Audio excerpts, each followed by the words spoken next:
Moti Acar dhe stuhitë e fuqishme të Dëborës kanë bërthyer pjesën më të madhe të Rumanisë duke i marrë jetën 4 personave.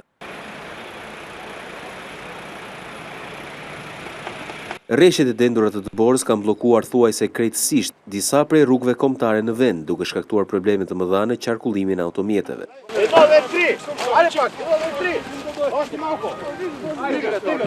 Niveli i Dëborës ka arritur në mbi 1 metër, duke shkaktuar probleme edhe në sistemin hekurudhor të vendit, ndërsa autoritetet kanë pezulluar një sër fluturimesh në disa prej aeroporteve të vendit.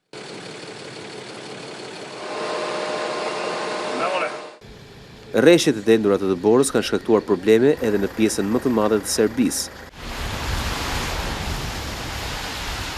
Autoritetet vendase kanë shpallur gjendjen e jashtëzakonshme në 10 rajone për shkak të trashësisë së madhe të Dëborës. Shumë rrugë në mbar vendin janë bllokuar, përfshirë këtu edhe kryeqytetin Beograd. Disa shoqëri të transportit të udhëtarëve për vendet fqinje me Serbinë, si Bullgaria e Maltëzi, kanë pezulluar aktivitetin e tyre deri në përmirësimin e situatës meteorologjike.